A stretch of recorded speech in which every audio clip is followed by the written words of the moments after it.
got a flag down. Oofside. Everyone but the center. Offense. Welcome to Oofsides, Week 2 preview presented by Damon Huard. I am your host, Matthew. Who are you people? Full of soup. Hell yeah. QAnon Democrat. I am an Achilles tendon. Not the worst intro we've done today. Week 1 and totally our first attempt at starting this show. Week 1 is weird as always. Yeah, what'd you guys think about football this week? I Fucking hate football. Football was stupid. I hate football. I wish everyone was dead. Yeah. And I didn't have any alcohol. Yep. I don't know. I Same. had a pretty good time this weekend. Fuck you. Shut Fuck the fuck you. up. Burn in hell. I know what you Yeah. are. I'm gonna throw Yeah. a brick at your head. Uh-huh. I'm just gonna Anyway. straight up murder you. Yeah, Yeah, what he said. that'd be pretty unfortunate, not gonna lie. Please die. Anyway, let's just get right into week 1 games because there was a lot. Starting with the Thursday night opener where the Lions rolled into Kansas City to show everybody that they were for real and beat the Chiefs 21-20 in a nail biter. Excuse me. Yep. That's how I feel about Yeah, that was the game. Chiefs' offense. That was a game. It was one of the games of all time. Yep.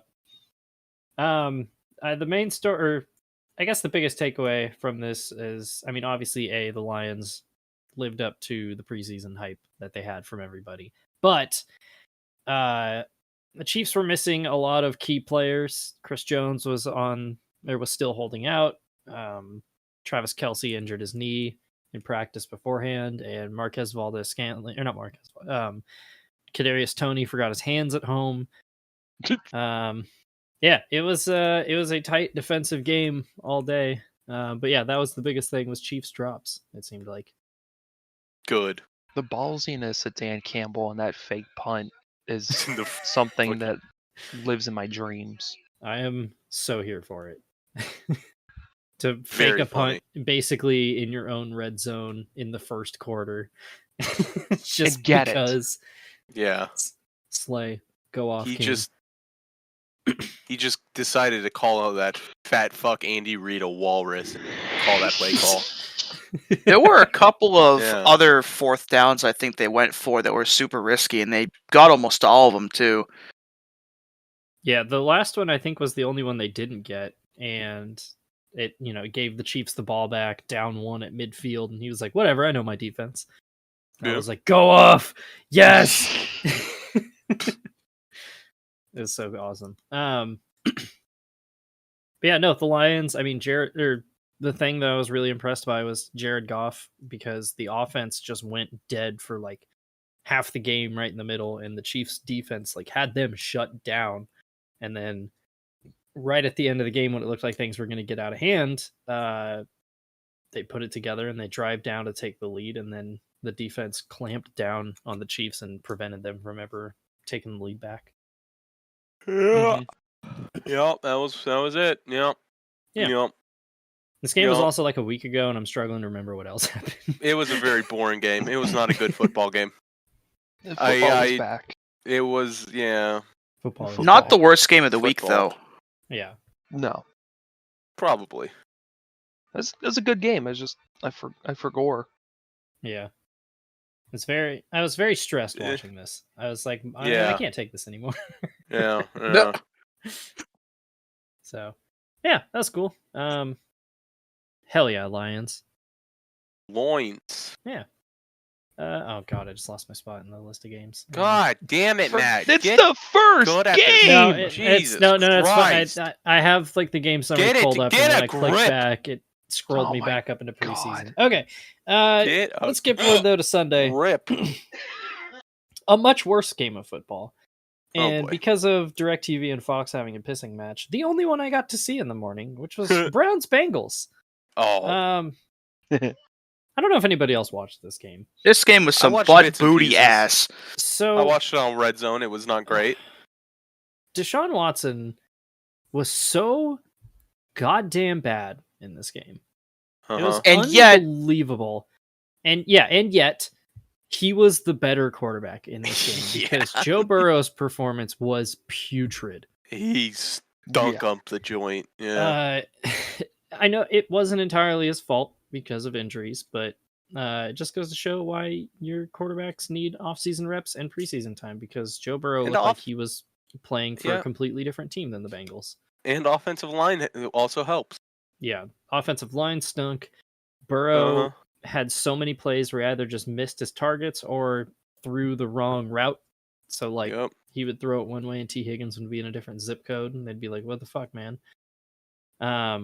He's running for his life every play. It was bad. It was so bad that did you guys see the clip of Myles Garrett just like fucking around on the line of scrimmage? Yup. Like pretending like he's dribbling a basketball and then immediately breaking the center's ankles. I'd be fucking sick. Just straight disrespect at that point. That's just mean. The Browns have just managed to have the Bengals number now for a good 5 or 6 years. It's so weird. For some reason. They've won, like, I think 7 of the last 8 games against them now. Yep. Despite the Bengals being the clearly better team for almost that entire stretch. Yep. Yeah, it is truly, because I don't think Baker Mayfield ever lost to the Bengals when he was in Cleveland. And sounds right. Burrow's only beaten the Browns once. But yeah, on the other side of the ball, Deshaun Watson had 2 of the worst throws I've ever seen on back-to-back drives, and they were both the same thing. Where it was like, the first one he rolled out to his right, and with nobody particularly close to him, just like panic scramble through like overhead javelin Tim Tebow style throw, and underthrew his receiver by a solid 10 yards. Like the ball just like went nowhere, and I was like, wow, that was terrible. And I retweeted at Highlight Heaven. I was like, hey, you guys should clip that because it was terrible. They didn't, but luckily the next one got clipped by everybody because he rolled out to his left and did the exact same thing and underthrew it a solid 10 yards into triple coverage for one of the ugliest interceptions I've ever seen. Yeah. Yeah, it was not pretty. Not pretty stuff. I mean, this game couldn't happen to a better guy. Yeah. Reminder that the Browns are paying him $230 million. That's yeah. awesome. Oh, yeah, that's the funniest thing about this match is you have on one side the quarterback being paid the most guaranteed money in NFL history. On the other side, you have the highest paid quarterback in NFL history, and this is the game they put up. Just fucking pitiful. Spending that money, baby. So I don't know how being a GM has to be so fucking easy, because how do these people still have jobs? Literally, I could go out there and do that. I mean, it cannot be this hard. Joe Burrow's contract at least makes sense. Yeah, because he's Joe Burrow. But Deshaun, you spent all that money on someone with that much baggage who now fucking sucks. I'm gonna say not even that much baggage, but he hadn't played in almost 2 years. Yeah. When he signs the contract, and there was never a guarantee that he was gonna ever play the way he did in Houston his last season. Yeah. Like, it might be one of the dumbest risks in NFL history. Yeah, that's the thing that Greg Rosenthal said it really well on Around the NFL last season, where he was talking about people making excuses for Deshaun Watson's performance.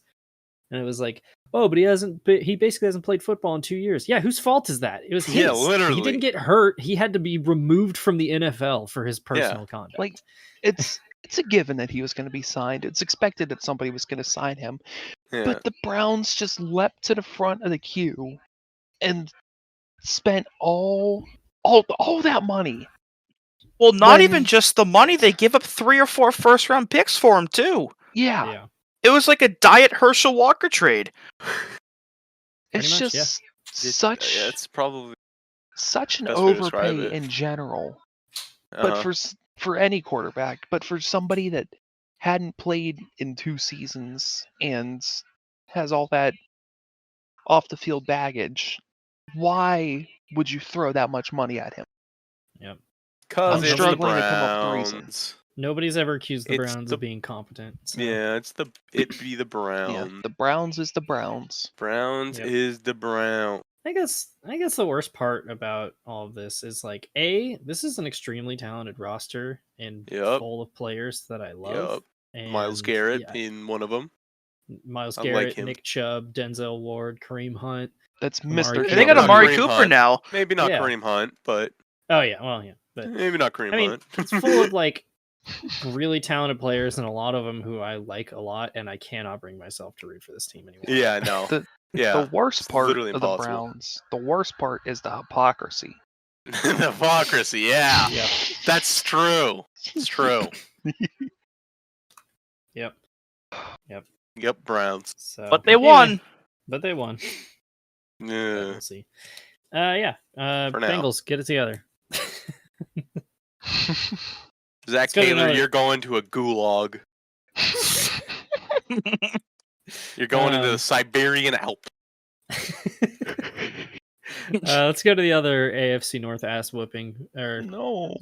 not that one. The other one. The Ravens destroyed the Texans 25-9. Yeah. Scorigami, by the way. It was? Yep. Yeah, that's Holy right. It was shit. Scorigami. I didn't even Yeah. know. The fucking tweet bot went down right as they Oh, were that's about to right. post it. Fucking god damn it. Yeah. This was a weird game. It was 7-6 at halftime, and the Ravens did not look particularly good on offense. Yeah, they were kind of rough in the first half. Yeah. That and like Lamar, he's learning that like you need to tuck the ball when you run, because there was a really embarrassing play where he was scrambling and still just like kind of gripping it one-handed like he was going to throw, and then somebody just punched the ball out of his hand like run. Goofball, like, man. yeah, you gotta carry that more. But I mean, he had a really high completion percentage, but he was averaging less than 10 yards an attempt, which is not particularly great. Didn't throw a touchdown, didn't run for a touchdown. A little concerning, especially because the Texans are not a very good team. Yeah. I will say though, Zay Flowers, it would not surprise me if he is a Pro Bowler in his rookie season. Zay Flowers, very good. Absolutely. Oh, yeah. I was how is he so not angry that the Ravens got him in the draft because I knew he was going to be really good. How is he not the first one to be picked? I don't understand. Well, Considering how bad Boston College's quarterbacks are. Jackson Smith and Jigba is good, but he's not. I don't think he's good as Zay Flowers. Yeah. Even in college. Well, Zay Flowers never had the benefit of a good, consistent quarterback in college the way Jackson Smith and Jigba did, and he still put up the numbers he did. He should have gone to a better school.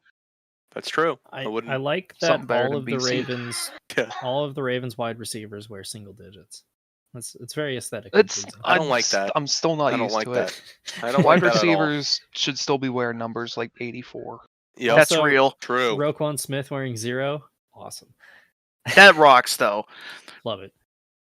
What was I gonna? Oh my god, I lost my train of thought. Of course you did. Jesus Christ, man. I'm very stupid today. Figure it out. Yeah. Oh Get yeah. a The grip. Texans. CJ Stroud was okay. He had He was like fine. decent Yeah. completion percentage, but he was running for his life. He got fucking Yeah. clobbered a few times. Yeah. It was bad. It was not pretty. Well, Yeah. we can't Not the end of the world, yeah. we can't go over this game without bringing up the fact, and this may as well be our what the football moment of the week, that CJ Stroud's first career NFL completion was to himself. Oh yeah. Huh. Oh my god. Was You it know really? who I else missed was? Brett Favre's. Oh man. Oh, so That's CJ right. Stroud's CJ gonna Stroud's gonna commit welfare fraud. Yeah.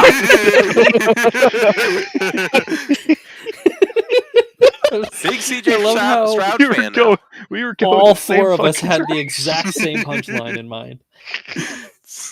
Pure brain Oh. rot. So, yeah, I mean, these are the teething troubles I think we expect to see out of the Yeah. Texans. But It's a rookie. It's Yeah. a young Yeah. team. That's what happens. also Hopefully big they shout out start CJ Stroud, 4 carries for 20 yards, plays it. Uh-huh. Mhm. Yeah, so Drug that addict. is Texans Ravens. Let's move on to one of my personal favorites of the week. The Buccaneers and the Vikings met in Minnesota. Yeah. And baby, did we Yeah. get the full Baker Mayfield experience in this game. Baker is fucking back. Mayfield. He Baker's started back, out I'm afraid. like 3 for 12 to start the game. It was bad. Yeah. And then the Vikings jumped out to a 10-3 lead, and then right on schedule, my man led them. Baker Mayfield led the Buccaneers back on a game-winning field goal drive at the end. Is this what took you so fucking long to get this started? Oh my god. God damn it. One of the several bits I prepared for this week. Jesus Wow. Christ. Unbelievable. A couple Baker Mayfield specials. One, he had a pretty nasty stiff arm on somebody, and Baker was mic'd up, and I wrote it down, but he said, and I quote, "Get your weight up, little boy." Get your weight up, little bro. And then had his third down scramble where he got like hooked around the neck and just like kept driving for a first down. That's what crazy ass white boy right there. It's my fucking Baker. boy right there. Ever since when last year he was on the Rams and he had that game-winning drive and he was just headbutting his teammates without his helmet on. That was when he was on the Panthers and he wasn't even playing. Was That was when he got benched. Yeah. And then he did it again when he got to the Rams, but he originally did it Yeah. in Carolina. What a he's our God. himbo. Oh I shit! fucking yeah, love it Baker was. Mayfield. Short Either king. way, I mean that man is just he's just Goofy man. Just grit. goofy man, Yeah. Goofy man. legend. So I don't care. I'm trying to not get my hopes up, but I was like, damn, dude. We're back. If he can be the next Fitzpatrick, I am so here for it. Oh yeah. I don't care. So on the other side, this is again the most Kirk Cousins game that's ever existed. 33 of 44, 344 yards, 2 touchdowns, and they lost. How? Because they only put Literally? up 17 points. How do you only put up 17 points from that? Because I'm their pretty sure they receivers are doo-doo ass cheeks. They And have they've- Justin Jefferson, and that's it, huh? That's it. Pretty sure Yep. they fumbled Wow. multiple times in the red zone too. Of course they did. The running game was course. also non-existent for both of them. Let me pull up their depth chart. They drafted Jordan Addison. He caught the lone touchdown from Cousins yesterday or Yeah. the other day. And they signed TJ Hawkins into that huge ass contract. They reset the tight end market, but like TJ Hawkins. Jefferson was really the only one that had a lot of notoriety the other day. Yeah. They also have a guy named CJ Ham. yeah, That CJ rocks. Ham, the Fullback. fullback. Hell yes. He had 2 receptions for 7 yards. Yeah. I was here's a ecstatic guy. about this game. So There's a guy. Oh yeah, they have Miles Here's a Gaskin guy. too. What's that? Gaskin stinks. They have Miles Gaskin, the Vikings now. Yeah, but Gaskin's like not good anymore. 13 carries way for too many 80 yards, 7 receptions for 50 yards. That was just last week. Huh. The Buccaneers also have a tight end named Kokieft. Cool. Kokieft. That's That Nice. rocks. Certainly one of the football players of all time. a real person. Anyway. Yeah, do we have anything else to say about Bucks Vikings? Vikings Football. are frauds. True. Yeah. Buy Baker Mayfield merch.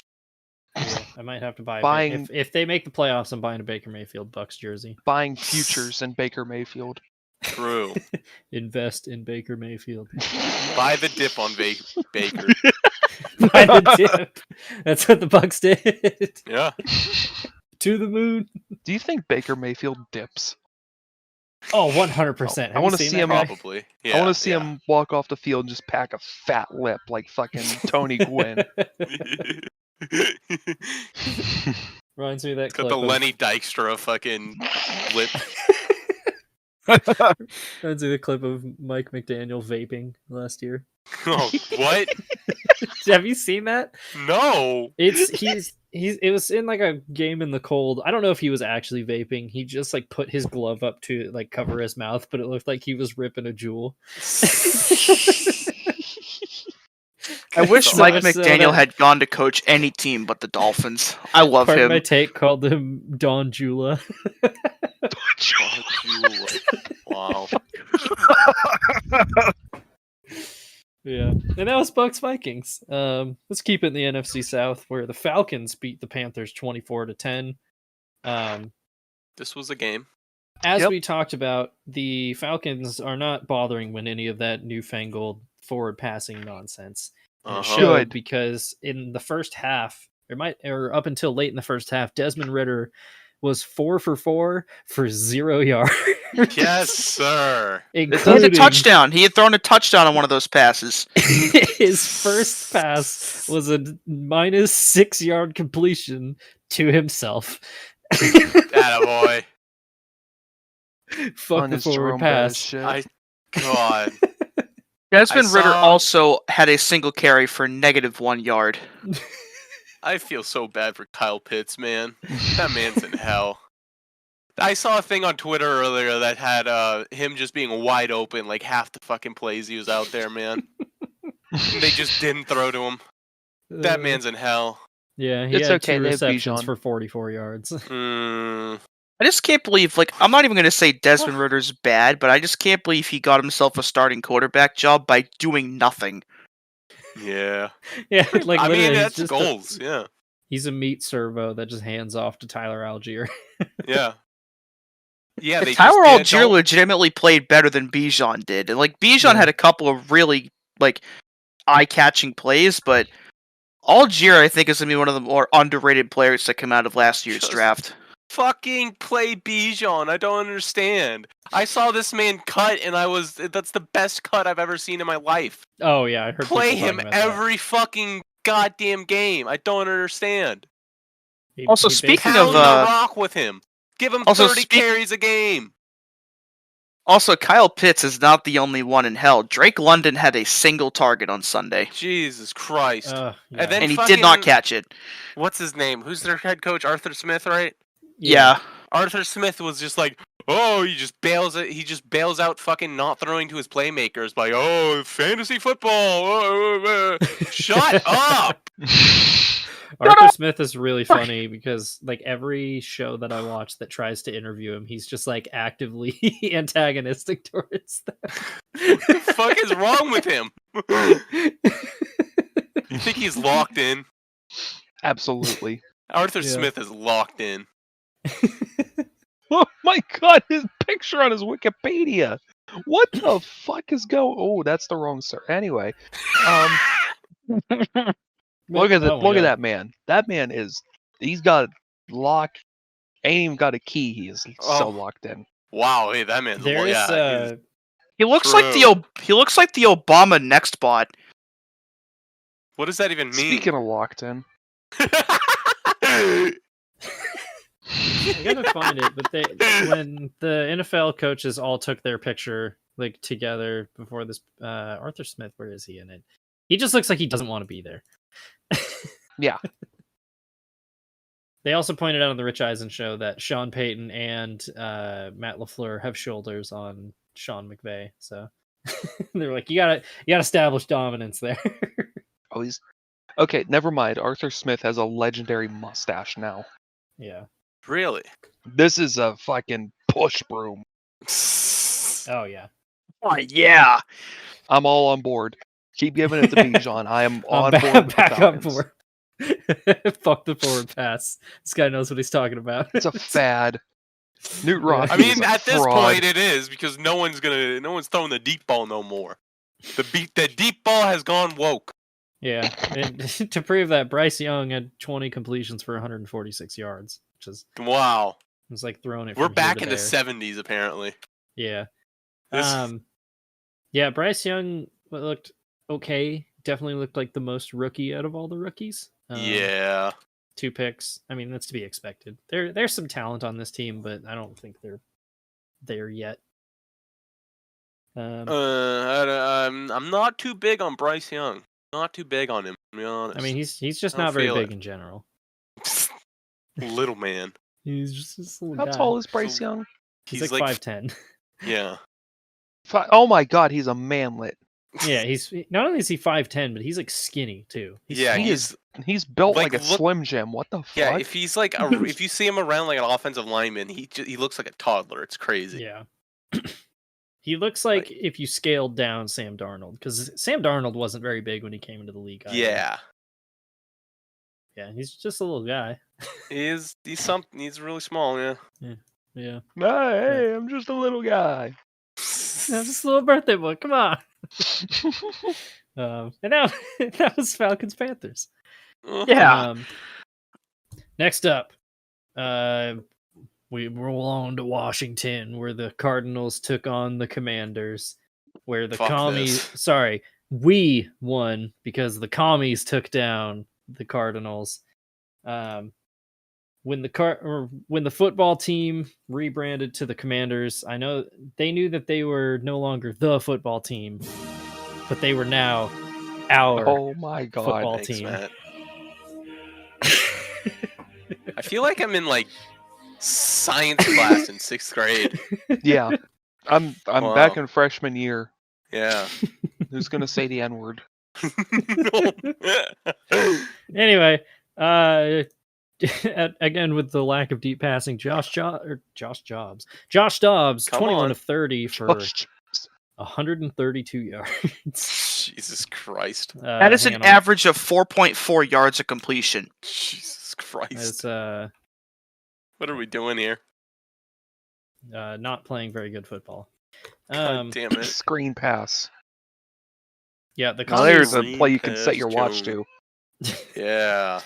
Yeah, the Commies looked very sloppy on offense, but when it came down to it, Sam Howell rallied them in the final quarter to overcome a 16-10 deficit and preserved, I believe it was Stevens' lock, whoever it was who locked the Commies.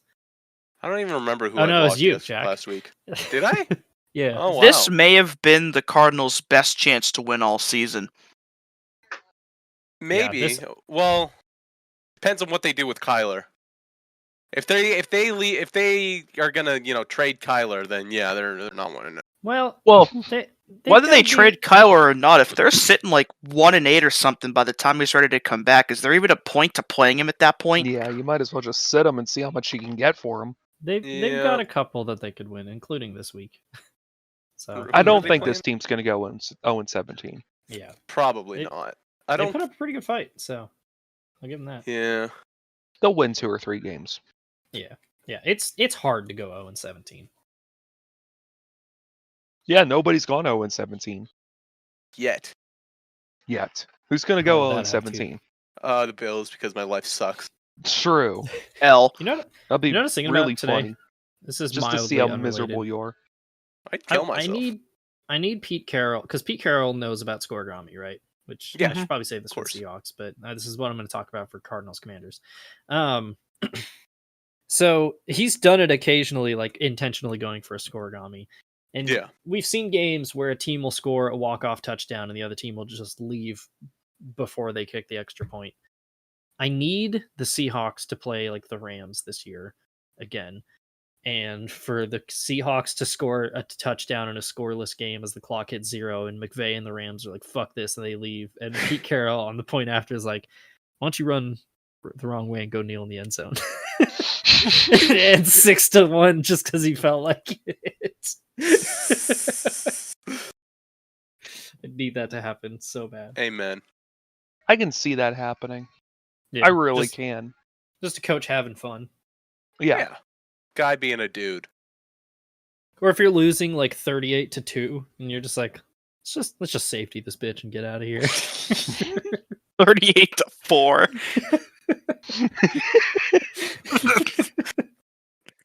That's a real football school. Is this scoregami? Oh, yeah. There's only one game that's ever ended in 4 points. It was a 10-4 game. It was in like the 20s or something. Oh yeah. 10-4. Racine Legion versus Chicago Cardinals, November 25th, 1923. Oh yeah, there's the Cardinals again. Of course, hey, it is relevant. Huh? Yeah. 38-5 has happened.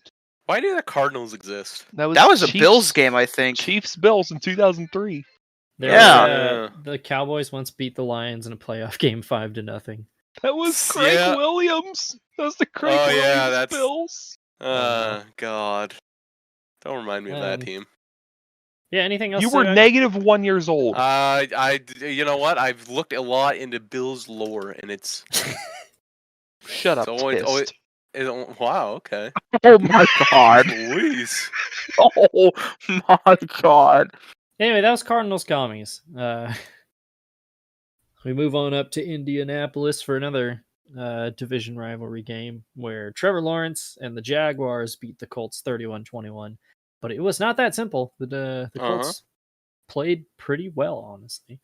AR-15 is pretty good. And then he got hurt. Pretty good, yeah. I said it in the preview a couple weeks ago that I think Anthony Richardson had more to prove than any other quarterback that was drafted this year, and he's in the toughest situation to do it, and yet he genuinely looked better than any other quarterback that played this week that was drafted. Yeah. Unfortunately, it was for the Colts, though, which sucks. Yeah. It's Colts okay, don't they'll get deserve rid of anything him. now. Yeah, probably. Wait. Oofsides lore update. Jake Funk, 2 carries for 10 yards. Look for that on a future episode. Wait, right. Where's Greg Dortch? Yeah, we didn't go over Greg Dortch. Oh, God, yeah. Did Greg Dortch get a touchdown? Did we get a Dortch down? He didn't even have a reception. Jeez Louise. Christ. It's over. This is the worst discovery in the history of ever. Yeah. On this week. Especially on this week. Mm-hmm. Uh-huh. Mm-hmm. Can't think of anything worse that happened on this week. Yeah. Mm-hmm. Ever. You were rubbed. Make Dortch great again. Anyway, Jags Colts. This game had probably the play of the week, which was why you always play to the whistle, because Trevor Lawrence got hit while he was throwing, and it was ruled a fumble, and he shoveled it forward in his passing motion, and whatever that noise was. And Tank Bigsby. What's wrong with you? I sneezed, you fucking asshole. Fucking jeez. Cartavius Tank Bigsby, the rookie running back, grabbed the ball and was just like, Auburn I guess the play's over. And then about 8 Colts swarmed him, knocked the ball out of his hand, and then took off running with it like stealing candy from a baby. And he just stood there like, what the fuck's going on? And it was like, yeah, the play's not dead. Yeah. And it resulted in a Colts touchdown. Not his finest moment. No. Not his finest. But the Jaguars rallied for 14 fourth quarter points to pull off the win, 31-21. Also, Trevor Lawrence had a good quote post-game where when they did the handshake, he told Anthony Richardson, he was like, dude, you got to slide more. He took some hits. He did. I think the most impressive part about this game was the fact that Calvin Ridley had not played an NFL snap in about a year and a half and balled the fuck out in his first game back with a brand new team. To the surprise of absolutely no one. Yeah, no, he had a really good game. Yeah. Actually, it was a bad game. Go fuck yourself. Yeah, the Jags look like they're picking up where they left off, and I think they're going to be pretty good still this year. Yeah, they'll be fine. And the Colts were a bit surprising. So, also we got a Gardner Minshew Colts sighting. Might be good with that. Yeah, we got a Gardner Minshew sighting. That was nice. 0 for 2 completions. Great stat line, by the way, for the backup running back for the Colts, Deion Jackson. 13 carries for 14 yards and 2 lost fumbles. Oh, no. Wow. Oh, no. Wow. That's bad. That's not great. That's not great. Less than optimal. Yeah. Yeah. Yeah. Uh-huh. And that was Jags Colts. Nice game. All right, now we get to talk about the other AFC North beatdown. No. So the San Francisco 49ers beat the Steelers in Pittsburgh 30-7. Honestly, it didn't feel that. I mean, that score feels too close for the kind of game it was. There was a point in the first half where the 49ers had outgained the Steelers 199 yards to 1. -1. The most insane part of that is that Kenny Pickett ended up throwing for more yards in this game than Brock Purdy did. Yeah, you don't need to do much when you have Christian McCaffrey. Yeah. Matt Canada is a domestic terrorist. Yeah, you think your coaches are a domestic terrorist? Shut up. I'm tired of hearing it from a Bills fan. Have you watched a Steelers game? I'm sorry. Did your team run a fucking halfback draw on 2nd and 15 in overtime? We've run 6 plays the last 4 years. Hey, Jack, we're not talking about that game. Yeah. Hey, Dewey, I have a fucking snub-nosed rifle fucking pointed at your goddamn gullet. Snub-nosed rifle? Gullet. Anyway, Matt Canada felony. literally has 6 plays in his playbook. Like, genuinely. And 2 of them are jet sweeps. So, perfect example. That sounds about right for Ken Dorsey, too. In, I believe, 36 career games as the Steelers OC, Matt Canada has never had a 400-yard offensive game. In 36 games, that's funny. In 36 games, they have scored more than 30 points twice. Yeah. For reference, every other team in the league racks up 400 yards of offense about 23% of the time. He's done it 0 times. Yep. Wow. That's pretty funny. There's also, Steven, did you see the conspiracy theory about why Kenny Pickett was so bad in this game? Well, no, I didn't. Why is that? So he took a hit on the first drive that looked a lot like the hits that Tua took last year that he got concussed in, where he bounced his head off the turf hella bad. And he never went into the blue concussion tent. And that's dude's rock. Extremely poorly for the rest of the game. Hell yeah. So don't report your concussions. Be a fucking man. True.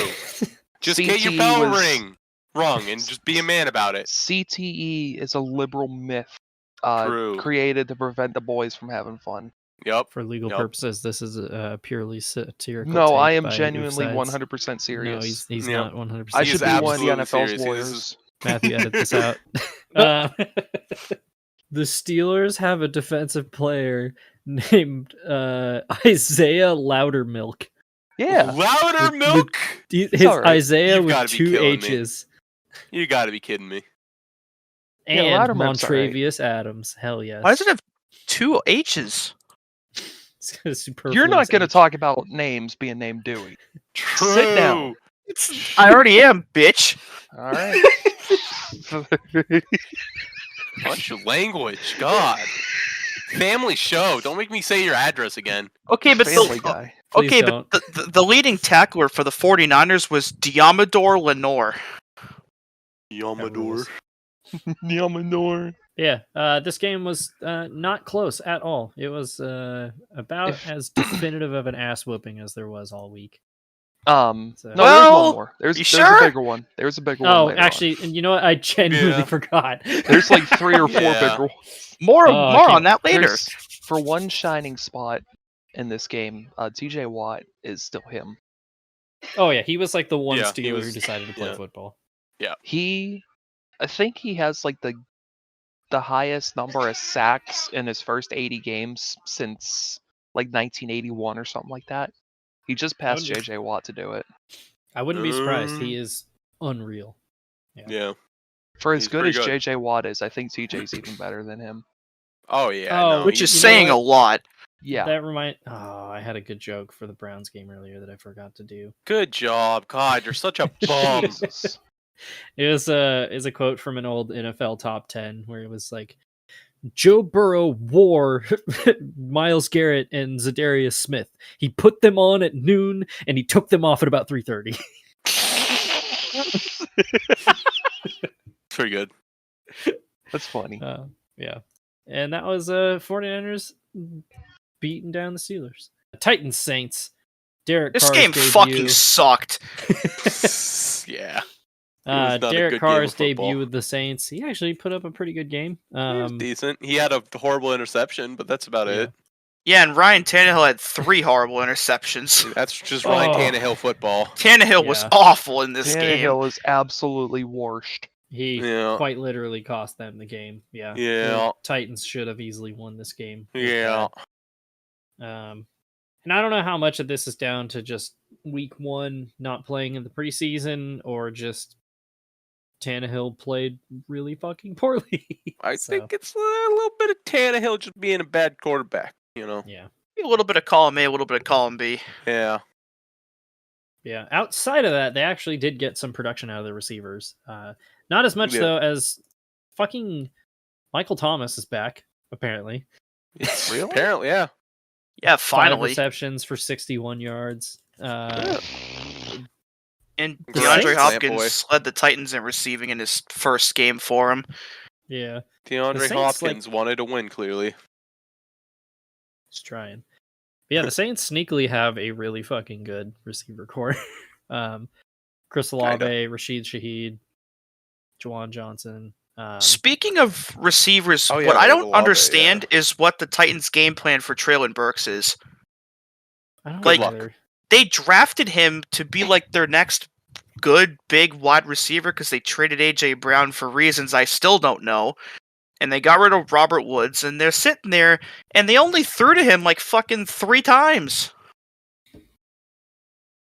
Like, why even draft him at that point? Yeah. I think he and Tannehill just haven't got on the same page. Like, there were a couple games last year where he like started to show something, but yeah, he's been pretty invisible. Yeah. I think that lies on Tannehill. Yeah. Also, Derek Carr was mic'd up in this game and had another good mic'd up moment. It was that one bomb to Rashid Shaheed where he just told him, he was like, hey, give me that go route again. We're going to get it. And they're like in the huddle. And he's like, Sheed, fucking run. Just go. It's so awesome. What I will also say is that the connection that Derek Carr and Chris Olave are going to have this year has a pretty good chance to be what everybody thought him and Devontae Adams are going to have last year. Oh, yeah. Yeah, they had Those two looked really, really electric already on Sunday. They also had, on the final play, when he kneeled to run out the clock, and then he just rifled the ball into the stands. That was sick. It's like, this fucking rules. So, yeah, it helped that the Titans were completely inept on offense, and kind of got, or no, I think it was a Derek Carr fumble that actually got called back controversially, but might be a little bit of fool's gold. But the Saints actually looked pretty good, so maybe.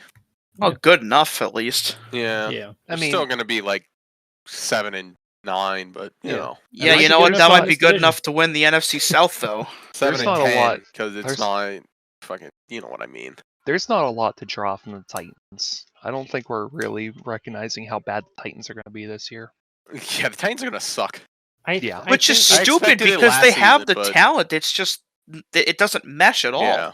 If we don't get a game like this out of Ryan Tannehill every week, I think they'll be like a solid, slightly above average team. But yeah, if this is what the quarterback play is going to be like, then yeesh. He's 35 and he's coming off an injury. I think it's starting to be. I think it's the end of the road. This is also the Titans' 8th straight loss dating back to last season. Yeah. Oh. Not great. Yeah, I think they thought they still had something. I mean, hence why they kept Tannehill and Derrick Henry and all their vets around. But maybe it's just week 1, but maybe this is just who the Titans are now. We'll see. Well, it wouldn't surprise me if he keeps playing like this if we see Will Levis before the end of the season. Definitely. Yeah. So, but I don't think Levis is an upgrade. Mayo Coffee Boy is going to be bad. Honestly, I wouldn't draft Will Levis specifically because of that. Yeah. I don't need to be keeping a bottle of mayonnaise next to my coffee maker in my training facility. Yeah, no, you don't deserve to have a career in anything if you do that. Yeah, that's a deal breaker. It's like, is it disgusting. Sam Howell who only eats like chicken nuggets? Yeah, Sam Howell. Dude's rock. He's a baby man. Or a steak. Be a man. Yeah. It is funny though, the next game, like how many connections it had to Saints Titans, because it was Raiders Broncos, and much like what we were saying about things never changing, last year the Broncos averaged just under 17 points per game. Brought in a new coach who is going to revitalize Russell Wilson, and let's check and they scored 16 points and lost 17-16 in week 1. That is the funniest possible outcome to this game. Very funny game. Very funny. we'll start with the positives. Sean Payton went for the surprise onside to start the That game. was cool. Dudes rock. They nearly got it. Russell Wilson genuinely looked better. He looked so much more composed. He was decisive with his throws. The problem is his throws were like 3 yards in front of him. So they just didn't go anywhere. Yep. The Broncos in this game had only 2 punts. I believe, yeah, they didn't turn the ball over and only scored 16 points. Each team only had like 6 drives in the game, and they were both just like very methodically, slowly moving their way up the field, back and forth each time, eating clock.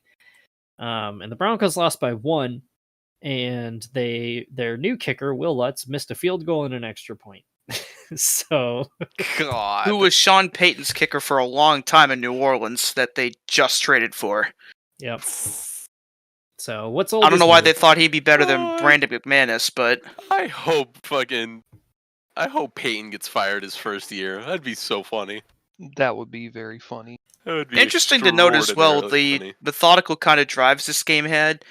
The Raiders and Broncos had the same amount of first downs, and the Raiders only had 1 more total yard. It was a very evenly matched game. Yeah. Oh yeah. Also, there was this wasn't supposed to make it public, but it did, and it was a quote that Sean Payton had to Russell Wilson, which I really liked, which was, quote, "Will you fucking stop kissing all the babies? You're not running for public office." Not wrong. Excuse me? He was referring to how like Russell Wilson is always, mugging for the camera, and saying shit. God damn. Yeah, and he was like, "Hey, go throw the fucking football. How about that?" He really told him to pick up a football. I also hope that Jacoby Myers is alright, because he got fucking destroyed with about 5 minutes left in that game. Oh yeah, that was ugly.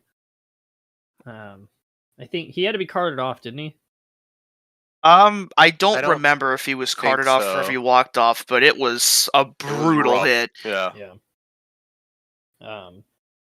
Yeah, there was a moment too in the first drive where Garoppolo got elbowed in the head and had to come out for a play, and I was like, "Are you serious? He's already hurt." Garoppolo actually looked pretty good too. Oh yeah, but they both played pretty well. It was just the Broncos got bit by their kicker again. So fittingly, yeah. In what's perhaps the easiest stadium to kick in if there's no wind. Yeah. Funnily enough, too, the Raiders are now in sole possession of first place in their division. Yeah, totally everybody saw that one coming. Jesus. Yeah.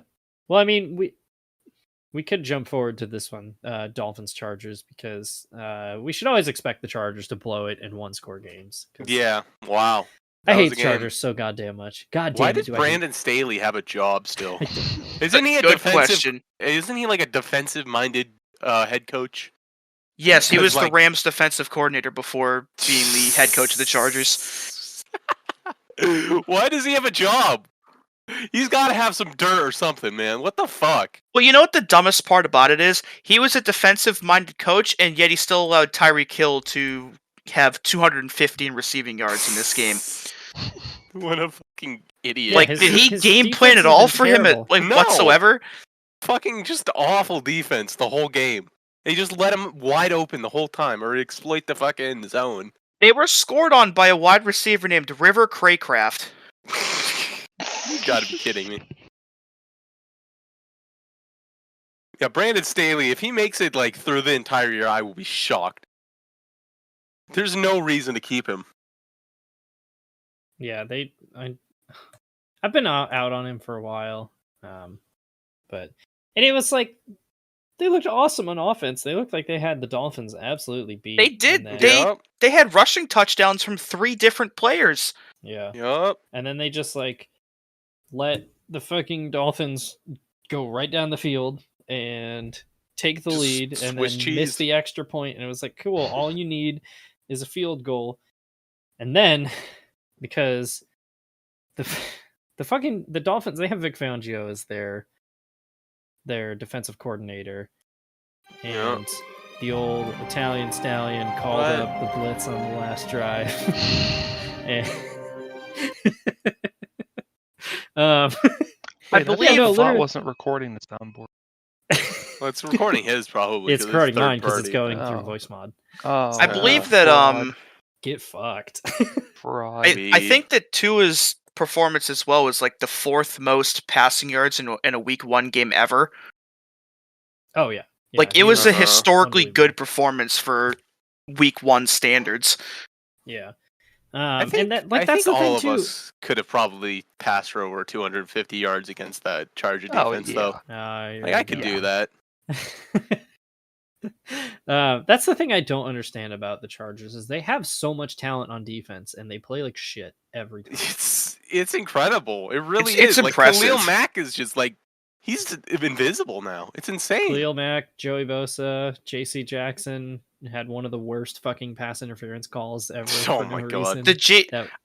I was very upset when the Patriots didn't re-sign J.C. Jackson, but the more time that goes on, the better that decision looks.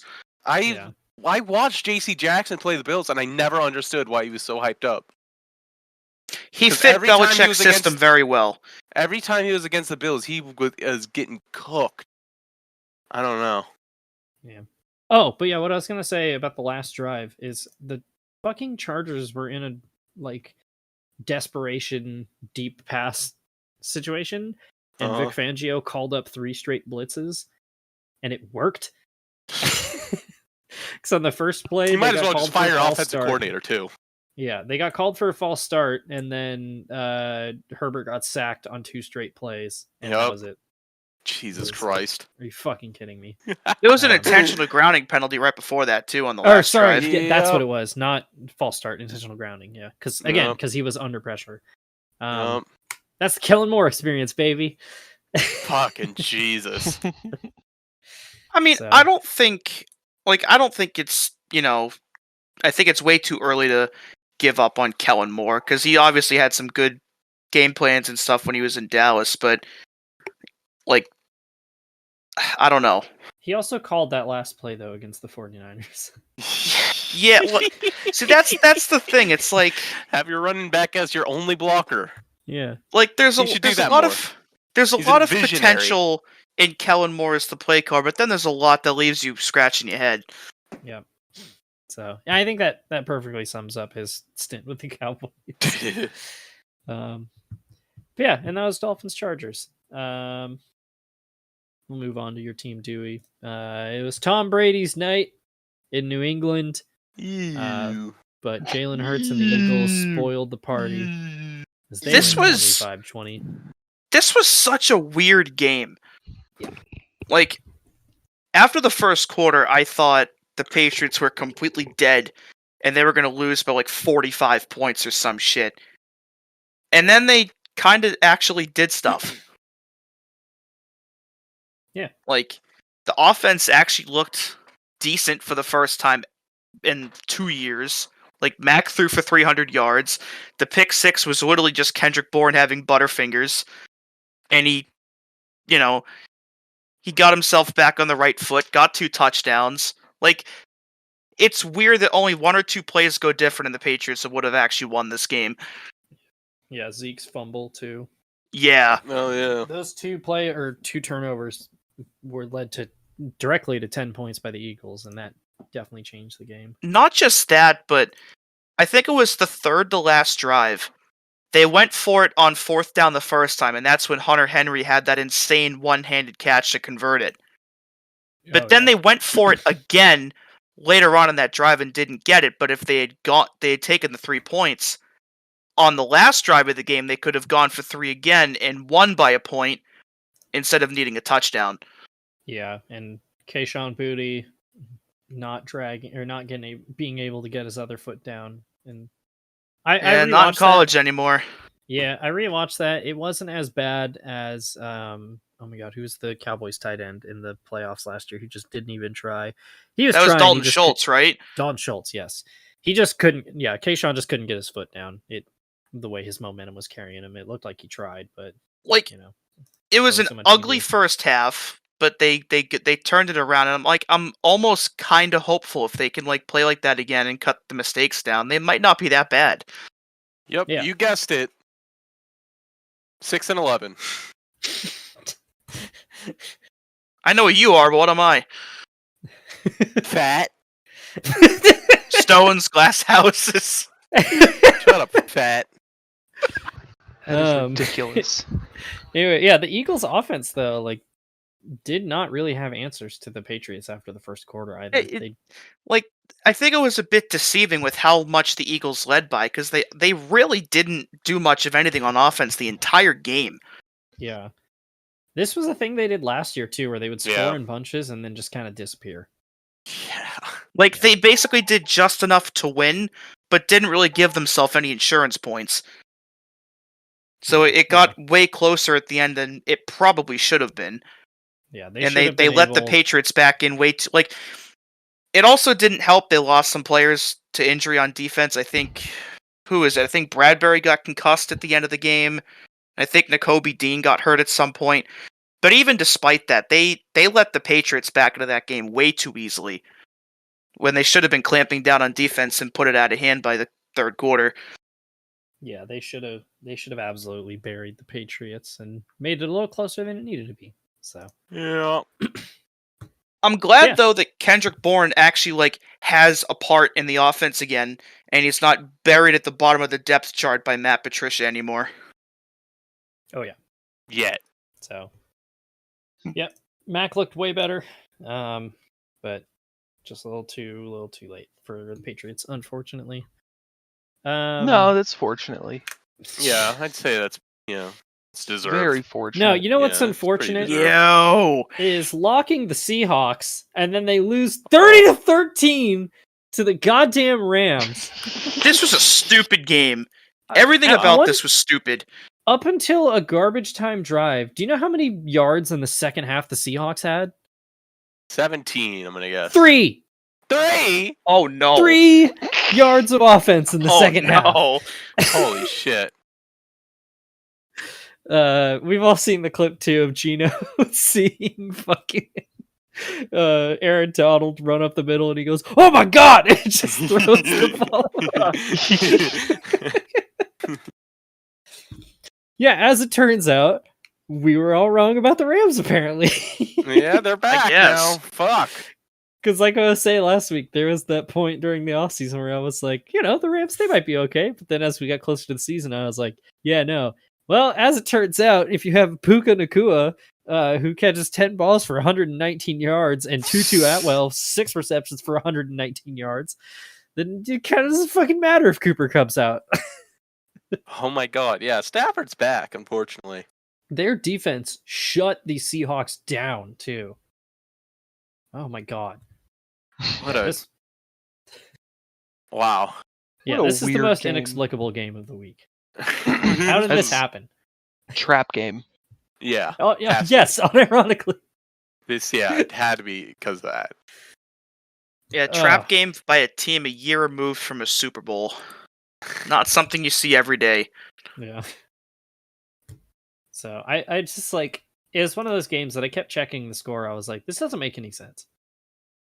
I'm so confused. So yeah. I don't even know. I think we owe the Rams a formal apology. Yeah. For now.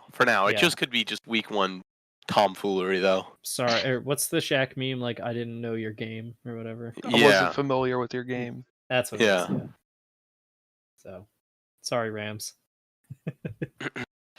Seahawks do better, but it's fine, Gino. We still believe in you. Or at least I do. So. Yeah. And that was, I don't know if we have anything else to say. I think we're just we just don't know what to say. Just waffling. Yeah. Speaking of waffling, the Chicago Bears for the last 60 years. What the fuck are they doing? Good fucking lord. What the fuck? Good lord. Did you see that thing on Twitter about that one play where half the linemen were run blocking and half the other linemen were pass blocking? Did you see Chase Claypool fucking flail over? Oh no! On his fucking run. Just look at this play. Just watch this play. This is the most bizarre thing I've ever seen. Everyone on the team failed. Huh? Everyone on the team. I might have to put this in. You have to. This is ridiculous. What the what? Oh my god! Claypool got fucking suplexed. He just... The Steelers getting a second-round pick for Chase Claypool might turn out to be the steal of the offseason. Or of last season. How was he a second? Yeah. How was he a second-round pick? I don't understand. What are they doing? What is blood waffling about? Man, it's just insane that at this point you could probably put literally anybody in at quarterback for the Packers, and they are still going to beat the Bears by a minimum of 10 points. Oh, absolutely. Yeah, it's crazy. Oh my god, yeah, Chase Claypool just getting bowled over. Jesus. Dude, Jordan Love is not allowed to look this good immediately. The Packers are not allowed to have 3 straight Hall of Famers. You can't keep getting away with it! That's how I feel right now. This is ridiculous. So tired of the goddamn Packers. Why can't they just be bad for fucking once? I'm so mad. And this game wasn't even close. The 38-20 is a disingenuous score. It was 38-10 at one point, I think. Yeah. Or something like that. I'm struggling to even find words to explain how annoyed I am by this. Justin Fields, there was a lot of hype around him last year, and it wasn't just Bears fans, it was NFL media, and a lot of it was justified because Justin Fields he was electric. Yeah, he was very good. The Rams were shitty, not great passing, but in a fun way.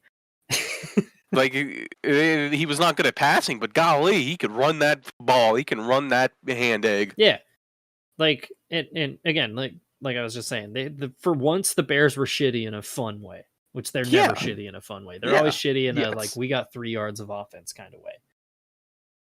And it looks like they're just back to being the Bears again. Right on schedule. Bears is the Bears. Where did I put them in here? Okay, I did put them in the right place. Okay. Yeah, no, that was terrible though. But it wasn't the worst performance of the week. Because the Cowboys beat the Giants 40-0 in New York in the rain. There is there's a lot to get into here. The Giants in one game lost 40-0, lost the sack battle 7-0, lost the I was going to mention this 3-0, had a blocked field goal returned for a touchdown, and had a pick six. No other team in NFL history has done all 5 of those things in one season. They did it in one game. This is I think this is the worst offensive performance I've ever seen in my life. This was I was genuinely laughing. I couldn't. It just got ridiculous at one. It was quite literally unbelievable. It is just painfully inept. It's on par with the Jets-Patriots Thanksgiving game. Yeah, oh yeah, for how fast it snowballed. God, yeah. It was unreal. Because the Giants... Or the Cowboys and Colts last year. The first drive was okay. Yeah, the first drive, they drove right down the field. Yep. And then, here's where things started to come unglued because they had a false start, which pushed them back 5 yards. And then the snap went across the ground, and Daniel Jones had to go fall on the ball, and they lost another 10 yards. And they're like, okay, well, we'll settle for a field goal. And then the field goal was blocked and run all the way back for a touchdown. And then it got bad. Holy shit. It got just to the kept point, getting worse. Yeah, Daniel Jones was 15 of 28, 100 yards, and 2 interceptions. And it got to the point he had the long completed pass to I think it was Isaiah Hodgins, and then it just got punched out of his hands as soon as he crossed the 50-yard line. I audibly laughed out loud. I was like, "There's no way." And they left him in the game. And Saquon, they left them both in the game. What are you doing, Dable? Like even like what are we doing here? Like Micah Parsons, I think tweeted about that. Like after the game, like why the fuck did you leave him in there that long? Daniel Jones wore Micah Parsons and Leighton Vander Esch. He put them on at about 6 and he took them off at 9:30. No, it was like literally the Cowboys pass rush was getting to him every single time. It was unbelievable. Yeah. And then when they finally put Tyrod Taylor in for 2 plays, they were getting after him and like they would hand the ball off, and again the Cowboys are up 40-0 and they're all still punching at the ball trying to cause more fumbles. Like that legitimately might have been one of the worst losses in NFL history. Well, like there have obviously been like bigger blowouts before and dumber shit that's happened, but for an all-around shit performance, that might be one of the worst losses of all time. Yeah, the worst part too. Prime time. In prime time. It's Sunday night. It's at home, opening week. You've got all 3 of your Super Bowl winning quarterbacks there to watch the game in person, and then your most hated rival comes in and beats you 40-0 in the pouring rain in literally historic fashion. Fuck. I thought the Giants were gonna not be as good as last year, but I did not think it was gonna be this. Yeah. So, oh my god. Might just be week 1, but it would be really funny if this was just the Giants. So I think the other interesting part of this is it was a 40-0 loss, and the Cowboys had less than 270 total yards. Oh yeah, and Dak threw for about 140. Yeah, and that's it. It's because he didn't even look that good. He didn't have to do anything. Yeah. Take the day off. Yeah, this was brutal. A bludgeoning. Yeah. It was so. Yeah, something your kids shouldn't watch. The field didn't look good. Yeah. Most notably by the number of shots of Daniel Jones walking off the field with rubber pellets all over his face. Yep. Wouldn't be the last time the MetLife turf this week would prove to be bad. Lucky for you, that's a perfect segue. Yeah. To Jets Bills. Do we really?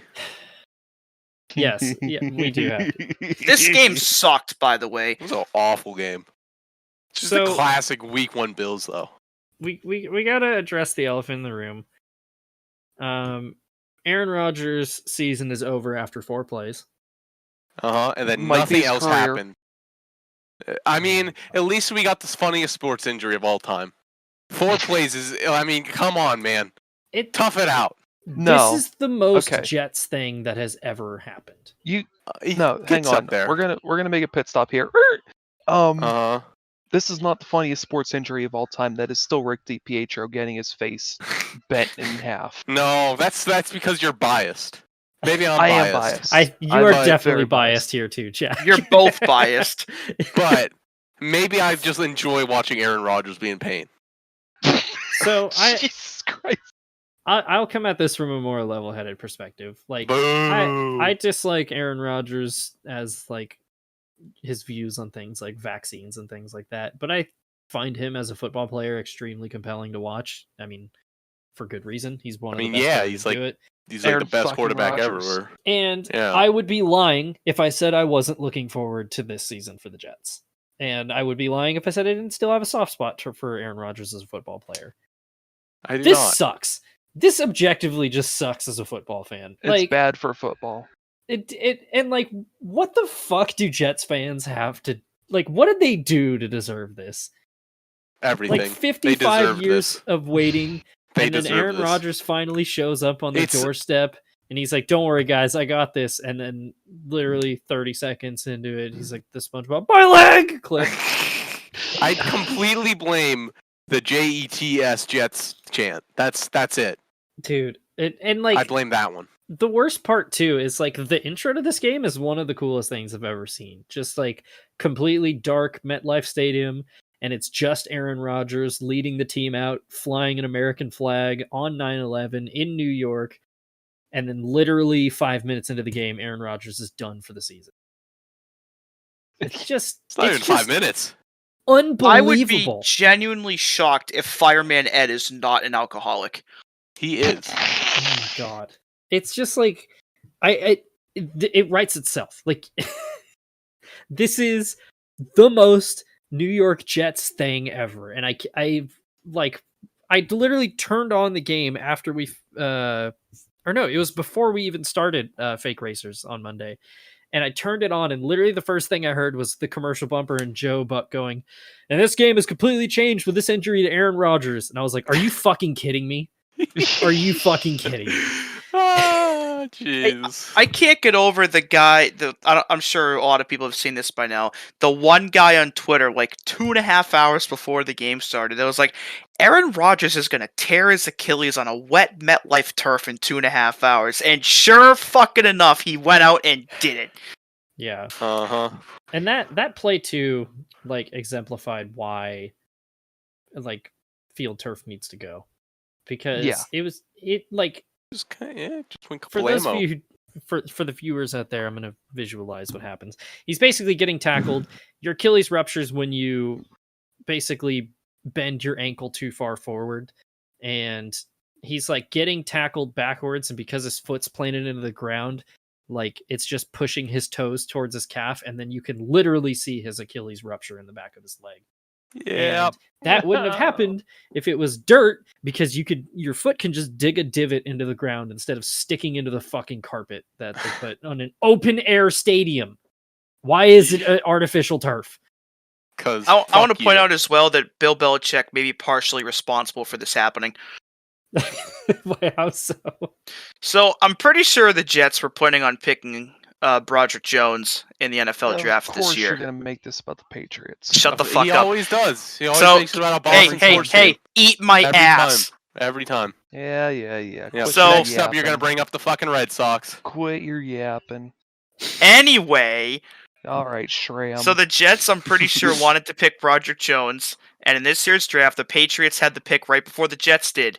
But the Patriots traded down to 17 with the Steelers, who moved up to 14 and took Broderick Jones, and the Patriots still got who they wanted at 17, and so the Jets had to go with Will McDonald instead, and the spot on the line where Broderick Jones would have been was held by 38-year-old Dwayne Brown, and he was the one that let Leonard Floyd get to Rodgers and sacked him on that play. And Dwayne Brown used to be an extremely good offensive lineman, but again, he's 38. Yeah, he's getting to the end of his career. There's an extremely telling omen to this as well, is because Rodgers said that he wasn't happy with the like chop blocking not technique. Basically, instead of normal pass protection, they were just doing chop blocking, and Rodgers was supposed to throw the ball away quickly, and he was not a fan of that. And then guess what happened? They did that, and Rodgers held onto the ball like he does, and that happened. And it's obviously like you have to get rid of the ball in that situation, but at the same time, it's like, why would you go get Aaron Rodgers and then not build your offense around his play style? Very weird. Mm-hmm. It's just so absurd. I can't get over this. What might be even more absurd than that, though, is the Bills playing a zone defense on just about every goddamn play in that game. That's literally how Sean McDermott calls, Dewey. Have you never watched a Bills game? I have, but the fact that he hasn't changed it by now. It's the most infuriating thing I've ever seen in my life. Like, I know he does it. I just can't believe he hasn't sat down and said, maybe we shouldn't do this anymore. It's every play. They just run a zone play. It doesn't matter if they're third and short or third and long. They'll run zone. It's the most fucking pussy-footed defense I've ever seen in my life. It's insane. Yeah. Mad. Yeah, and so this could be worse. Wilson... They could get fucking absolutely curb stomped by fucking Gawk Purdy. This forced Zach Wilson back into the lineup, and then nothing else happened the rest of the game. Well. You lost to the Jets. You lost to Zach Wilson. Don't worry, it'll be so much funnier when you guys finish 6-11.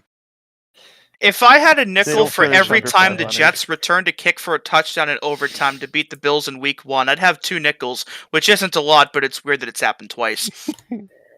I gotta say, I love Josh Allen. He's probably my favorite player in the league, but there's something up with him right now, dude. Like, he looked. He just like this is what he does in the week 1 every season. What are we talking about? Well, it's not that something's up with him. Dick. Josh Allen just has like he is a top 3 quarterback in the league for about 96% of the snaps he's on the field for. But those other 4%, he looks like fucking Nathan Peterman. Yeah, he has a dog's brain at the end of this game. It's again, and I'm not saying this to be a hater. I love Josh Allen, but you could even see it in his eyes. He just looked like panicked when he was out there for the last few. That's because the fucking offensive line was awful, though. Like, he was getting pressured every fucking snap. It was crazy. It doesn't help that we cannot design a decent run plan either. So this is your fault. Yes. It's my fault for despite the Bills actually going out and addressing their running back issue by signing Damian Harris this offseason, who was great in his 4 years with the Patriots, and they got James Cook. They didn't do anything with with Harris, though. They put in fucking 40-year-old fucking what's his name? Latavius Murray. Latavius Murray, yeah. Yeah, Damian Harris had old ass more than Damian Harris. Yeah, Damian Harris had 1 carry for 3 yards. That's it. What are we doing? We put him out there in the fucking 2-minute or last 2 minutes of the fourth quarter. It was crazy. That is the thing that definitely frustrated me with the Bills so much towards the end of last year. Is it's like it seems like they put everything on Josh Allen, and if it was Josh Allen was hurt last year too. Yeah, it was that, and like you could tell too that, and I think I boil it down to what happened with Damar Hamlin, but for those final 3 games, Josh Allen did not look composed or like himself at the end of last year. But yeah, I mean they put everything on his back, and he crumbled at the end of this game. He had a terrible interception that led to a Garrett Wilson touchdown, which was a terrible throw by Zach Wilson, but like the catch of the year already. And then that horrible fumble where he took his eyes off the ball, fumbled it, picked it up, ran up the gut, and then fumbled it again. Yeah. God. What's even more puzzling about this is obviously they have a glaring offensive line issue, so they addressed that by picking another tight end in the draft that they're not going to utilize enough to warrant picking. Exactly. Yeah. They at least drafted one in the second round, but too bad he's dog shit. Like, Dawson Knox was already a pretty decent tight end, and like, this isn't to say Dalton Kincaid's a bad player, but he didn't fit what they needed most. And Allen just didn't want to throw to any of the tight ends too. Like, when they were wide open, he just didn't want to throw to them. Like, I think Dalton Kincaid's good enough to be a Pro Bowl tight end, but there were more glaring needs that the Bills had than supplanting Dawson Knox. That said, I'm glad they had this performance in week 1, because this might be the wake-up call the Bills need. Maybe we'll design a run play that isn't a halfback draw on 2nd and 15 in overtime. Yeah. Even with the faults that the Bills had in this game, it also told me that regardless of what Zach Wilson does the rest of this season, the Jets' defense is going to keep them in games the entire year. Yeah. Also, Breece Hall is back. And you know what? Credit where credit is due for Zach Wilson. I mean, he did not play particularly well, but when they needed him to, he got them downfield. And then, I mean, this is a game that for the Jets, if they lose this game, like, their season's gone if they lose this game. This is the most crushing loss in Jets history. Instead, it's an incredible finish where Xavier Gibson, who was an undrafted rookie, who was basically the last person to make the roster, takes the overtime punt all the way back for a touchdown. So, like, I'm not asking you to be happy about it, Jack. I'm just saying. like at face value from a football perspective, what happened on Monday night still sucks. Yeah, but it ended on a much better note than I think pretty much everybody would have thought it would have. Yeah, this is a game that NFL Films is going to make something incredible with in 5 years. Oh, absolutely. So it's like, now if they lost a game at all, but if it was a beatdown, it would just be a completely depressing situation all around. But even with Rodgers being hurt, they're still walking out of there with being 1-0. You know, at the very least, they show they can still win games without him. I don't know which loss is worse, this or the Urban Meyer one. This is. Oh God, I forgot about that one. Ugh. Well, to be fair, this game it does feel like grandma both died teams on that lost. day too. That was not a fun day. Oh yeah. Bills lost to the fucking Urban Meyer goddamn Jaguars. My grandma died immediately after. Like, are you beeping me? I think the other thing with Zach Wilson too is like, regardless of what he does, there's a much better supporting cast around him than there was last year. Obviously, it was tailored for Aaron Rodgers with how many former Packers players ended up signing, but I think Zach Wilson has a much larger room for error now because he has more guys that can help bail him out. Yeah. And it's not like Aaron Rodgers fucking died. He's still gonna be there to help Wilson out. He's just gonna be in he's gonna go on another darkness retreat for the remainder of the season. He's just gonna be fucked up on ayahuasca for the next 6 months. But like, he's gonna be there to help Zach Wilson, and I think that's something that he really needed last year and he never got, because they just had Mike White, Joe Flacco, and Joe Flacco. That's every real time football. Every time Joe Flacco closes his eyes, he sees Kiko Alonso, so he's not much help anymore. But I think veteran leadership in the receiving room is also going to be a big help, because like, obviously they got Randall Cobb in there now, they have Alan Lazard in there now, and they've got Dalvin Cook as a veteran presence in the running back room. So like, even if it's not Aaron Rodgers giving him advice, him getting that advice from the guys he's going to be throwing and handing off to more is also going to help him a lot more. For sure. It was just too inexperienced of a roster last year for him to really have a chance to succeed. Yeah. I'm so tired. Yeah. Why did I do this to myself? Week 1. L. Your team literally got curb stomped. Shut up. I don't care. This is so funny. This is funnier. Anyway. This is why I'm not a fan of your kind. What do you mean by your kind? Steelers fans. Homo. Oh my god. Matthew, edit that out. Sleeper I'm agents. literally homo. I can do that. Sleeper agent. Okay. Anyway, I want to go into a segment that I came up with. psyop for the homos. It's Matt's post-week 1 power rankings. I want to get your guys' genuine NFL Twitter reactions to this, because I think power rankings are important. I'm only going to do top 10 and bottom 5. Okay. Which one should we go with first? Top 10 or bottom 5? Go with the poverty 5. Yeah. Okay, so we're going to go bottom 5 of Matthew's week 1 power rankings. Yeah, we're by teams. Okay. Starting with, at number 28, it's the Cleveland Browns. I don't care that they won. Fuck them. I like that. I like it. I like that. Yeah. Number 29, the Bengals. Don't care what they did last year. Be better, Joe Burrow. You're the highest paid quarterback in the league. Sure. Number 30, the Chicago Bears. That was awful. The Bears should be 33. Move them to Provo. We Not need quite. relegation. We really do. need Fucking relegation. for real. Yeah. Send the Bears Bring to them the to the Big Ten. We're XFL. moving Michigan up. No, we got to send the Bears to NFL Europe. Well, it hasn't been a thing in 20 years, do we? So Welcome That goes to against my narrative, so I'm going to ignore it. for sure. Number 31, it's the Arizona Cardinals. I almost called them the Chicago Cardinals. Wow. Let Josh Dobb. That's all I have to say. The Dobster. And at 32, say it with me, everybody. It's the New York Giants. Nobody said it with you. Fuck you guys.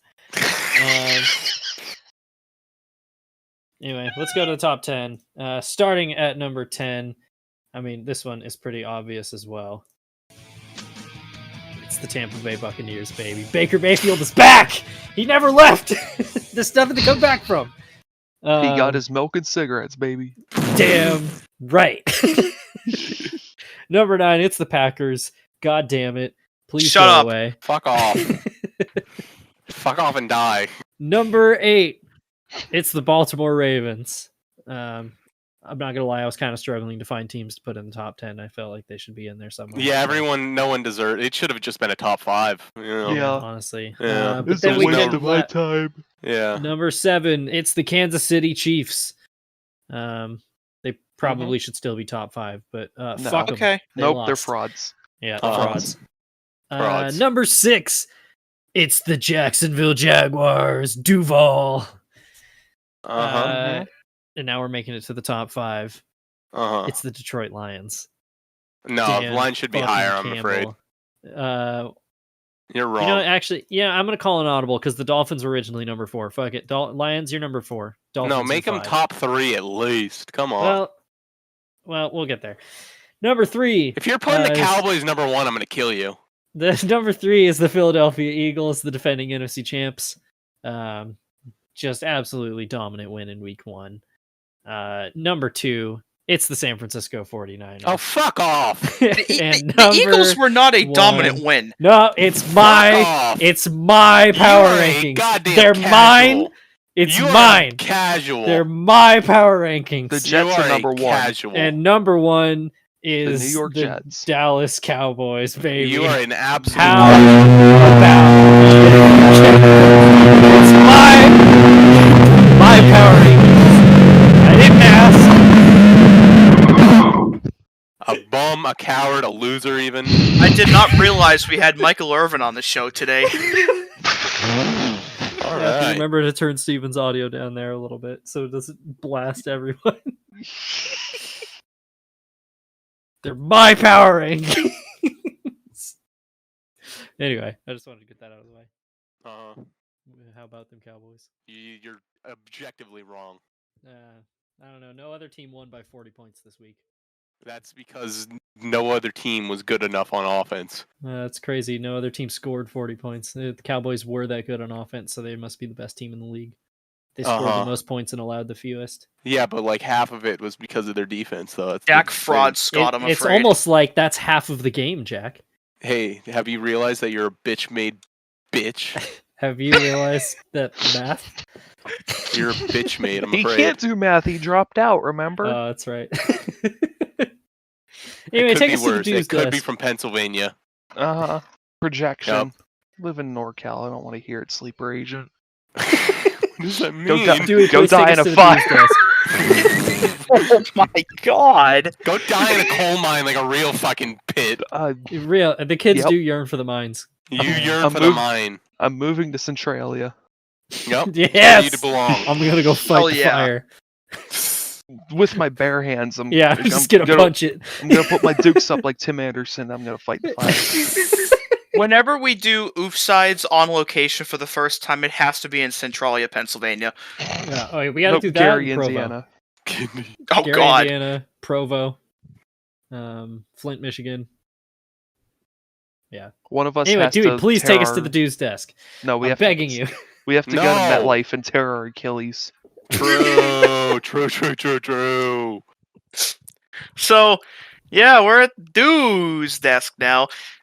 Jay Kaner, the rookie quarterback for the Saints, has been suspended for 6 games for violating the NFL's PED policy. Good fucking job. Free him. He didn't do anything.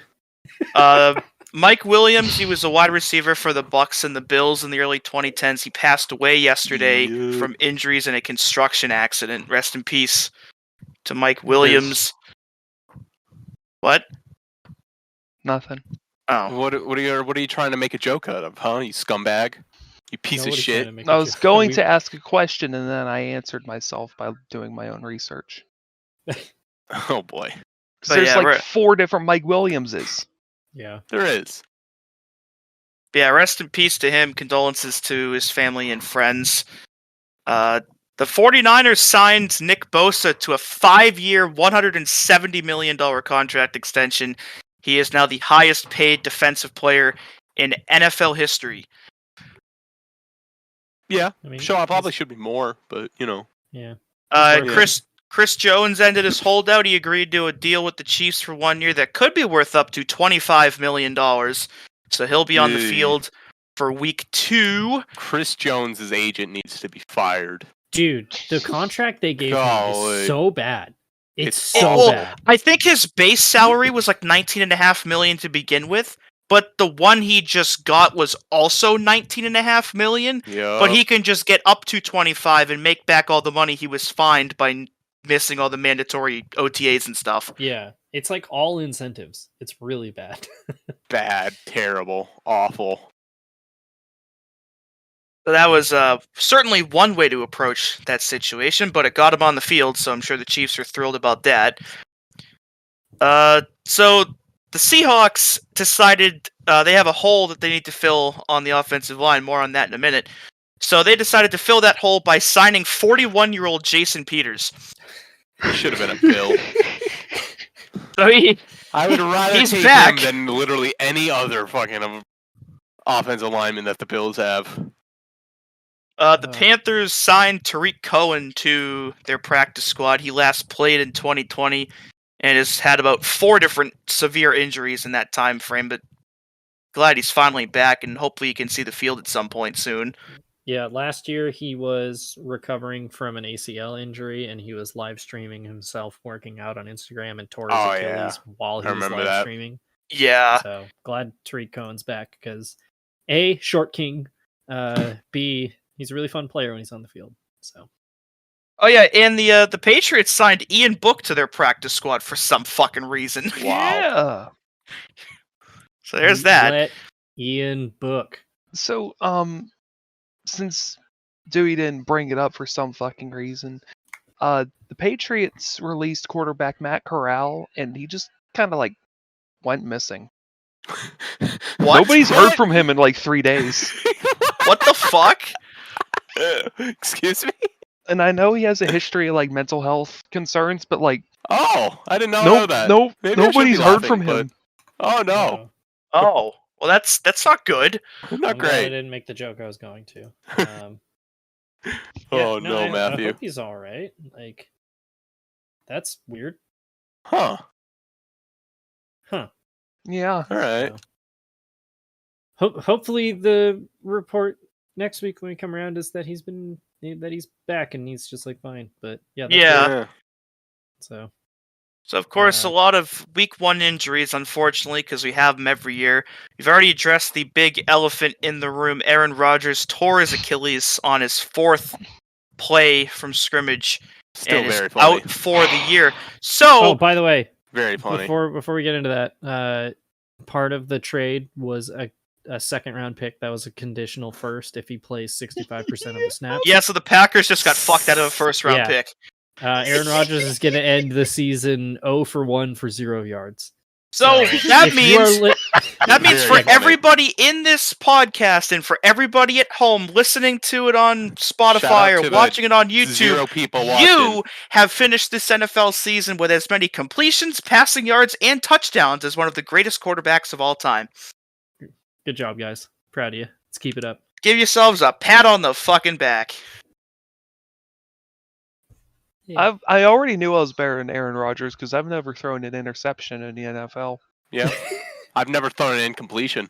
Yeah, neither have I. Do you remember it was like the 2nd season we did this where for like 5 weeks we all had more receiving yards than Kadarius Toney? Yeah. Because he had like -3 yards on the season. Yeah. I hope he's found his hands. Yeah. No. No. Aaron Rodgers was also not the only offensive playmaker in week 1 to tear their Achilles, as J.K. Dobbins also did, and for the 2nd time in 3 years, he is out for the rest of the year.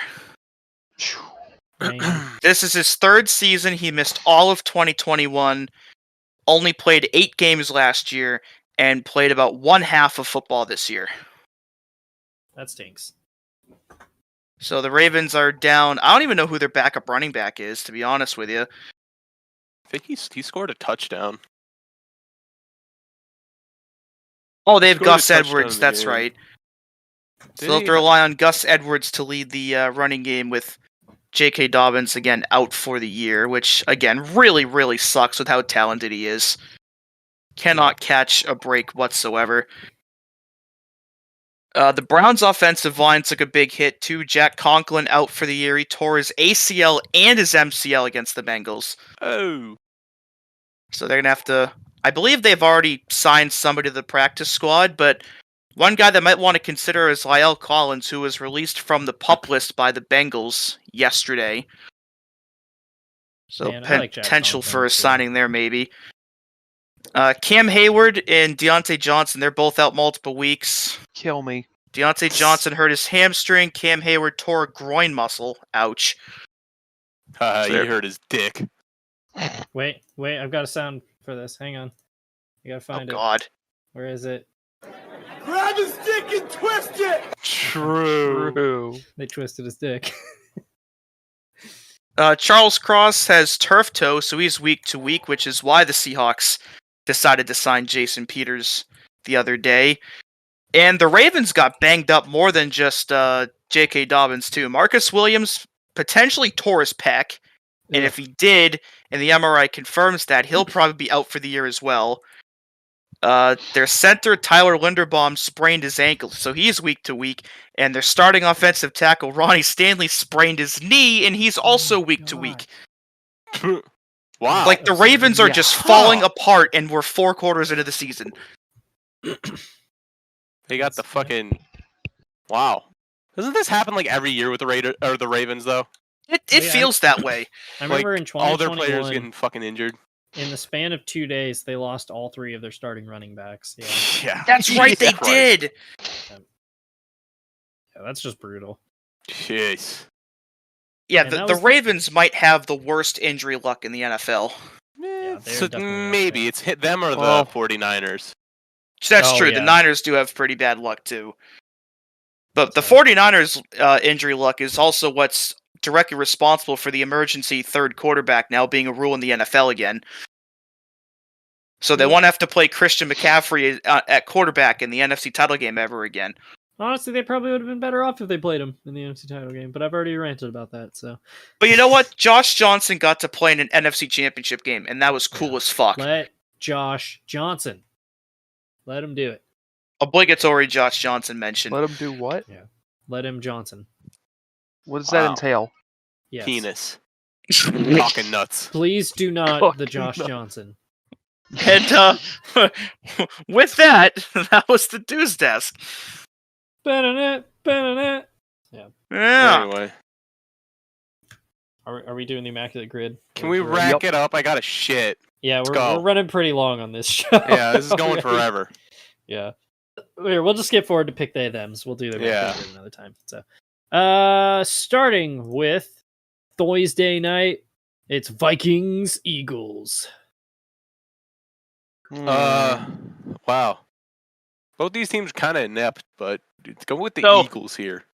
For anybody that's heard of it, that guy that escaped from the prison in Pennsylvania that was like had a life sentence for murdering his girlfriend, he was arrested this morning, and they did a photo op with him with like 25 federal agents surrounding him. And I only mention this because he had a blood-spattered Eagle sweatshirt on when he was arrested, and for that reason and that reason alone, Vikings by 1 million. Well, you're a Boston fan. You'd support him. Come on. Projection. I'm gonna say the Eagles. Steven's having technical difficulties with his headset. What a fucking idiot. We'll be back in a second. We'll come back to what it a first. Dumb. Kicking off Sunday afternoon, it's Ravens Bengals. Oh boy. I don't know how to pick this one. I think I'm going to pick the Ravens for no other reason than the way the Bengals played in week 1. Like, I think they're going to be better, obviously. Like, I can't see Joe Burrow playing that bad 2 weeks in a row. However, I think it's still not going to be good enough to beat the Ravens. I think it's just week 1 tomfoolery by the Bengals. So just give me the Bengals. I'm kind of thinking the same thing too. The Bengals have started off slow the last couple seasons. They should be better. I think the Ravens didn't look super convincing, and they're injured to hell and back. Yep. So I'm gonna go with Bengals as well, but I don't feel good about it. Then we go up to Detroit. It's Seahawks Lions. It's a game that the Seahawks... This is a get-right game. You need to win this if you're the Seahawks, but if you're the Lions, if you win this, you are for real. This is a big game. The Lions have about all the momentum in the world on their side. Just went out and beat the defending Super Bowl champions on their home field after unveiling their banner and all that happy horse shit. They're a better team than they were last year. Momentum's on their side. I'm picking the Loins. Uh-huh. I will also be taking the Detroit Lions. I will not be taking the Detroit Lions because I'm going to be contrarian, and it's funny. Let Geno cook. All right. I mean, I don't have a problem with that. I'd be fine with the Seahawks winning, but go Lions. Oh, baby. It's Colts versus Texans. Rookie quarterback matchup in the AFC South. I'm not looking forward to this game at all. Yeah, same. Oh, boo. That was weird. Boo. Get out of here. Get out of here. You don't belong here. We're doing Colts Texans, so. Okay, can I make up for my picks? No. Yeah. Okay. Oh, boo. Let me get the give me the Eagles, give me the Banglies, and give me the Loins. All right, cool. The Bongles. I will be taking the Indianapolis Colts. Give me a fucking tie. Tony Richardson. I want a goddamn tie. It's got to work eventually. I have to disgustingly. I have to pick the Colts, and it makes me want to puke. I'm gonna say Texans. I don't know why. I just have a feeling the Texans could win this game. You know what? This game is going to be so bad. I am going to lock the tie.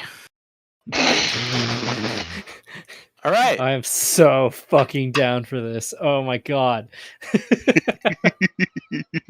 If I end up being right and this game ties, you are never going to hear the end of it. Honestly, I'm rooting for it at this point. You should put money on it. You should put like $10,000 on it. Put your house on it. Yeah. Yeah. All right. I've never understood when people put their house on something. Like, and when you win, do you get another house? Good question. Yeah, that is a good question. Hey, Matt. Why do I have the Provo helmet? So for some reason, the PNG for the Patriots helmet disappeared off my computer and the spreadsheet, and the only one I had was the cut-out Provo helmet, so I just put it on there. And I just unbelievable. I just haven't bothered to change it. This is biased. Good. Fuck the Patriots. So, I also like how Patriots. you spelled the Bills wrong on the sheet, so the Bills helmet doesn't show up. Wait, did I? You did. Oh, I did. How you did the Bills? Yeah, let me fix that. Hang on. Okay. Here's a good important question though. Who's gonna win? Bears or Buccaneers? Buccaneers. Taking the Bucks all day. I'm locking the Bucks. Ooh. See, I've been on the Baker Mayfield train for a while. This is 100% the type of game that Baker inexplicably loses. This is a 4-interception disaster class. This is here. a trap game to end all trap games. But this is what I'm feeling. The Bears are worse. The Bears are fucking awful. But they lost to the Sam Darnold Jets in 2020. The Bears are fucking awful. But on the other hand, Baker's gonna, the Bears also beat the 49ers and the Patriots last year. Let them bake. But still, they're terrible. Yeah. I'm gonna go with the Bears. Fuck it. Fuck y'all. Oh God, we're back. Jack's on his Bears fan shit again. Oh no. 2020 all over again. Unironic. They're gonna hurry it up. I got a shit. Unironic game of the week: Chiefs Jags divisional round playoff rematch from last year. Jags. You know what? I'm also going to take the Jags in this game. I'm picking the Jags out of spite. Oh, man, I want to take the Jags, but we can't be Jags across the board, can we? Nah. Yes, we can. These two are posers. Give me the Chiefs. Fuck you. Now I'm taking the Jags. Okay, yeah. You guys are fucking You're posers. a bitch made bitch. Let Trevor Lawrence. Packers Falcons. Packers. God, I haven't even potentially hot take Falcons. Mm. I will also be taking the Packers. Yeah, I'm gonna take the Packers because Falcons are gonna not give it to the playmakers for some reason. God, I haven't even thought of who I want to lock. Our Algier is going to run for 130 yards and 3 touchdowns. Fuck y'all. Raiders, Bills. Wait, that's how you... I thought it was like Allgaier. No, it's Algier. Yeah. That's stupid. Yeah. Idiot. If the Raiders win this, I think they're legit. If the Bills win this is the get right game. I still have faith in the Bills. They go get them. Bills. I think it's just the Bills having their usual week 1 tomfoolery and Josh Allen just being a himbo. So I'm going to say the Bills for this game. Well, I think the Bills are going to continue that tomfoolery into week 2. Give me the Raiders on the road. It's crazy. Chargers, crazy. Titans. I was crazy once. They locked me in a room. Can you mute him for the rest of a rubber room with podcast? rats. The rats Like, made me crazy. Funny. Crazy? I was crazy. Can we just mute him for the rest of the podcast? Can we just get rid of him?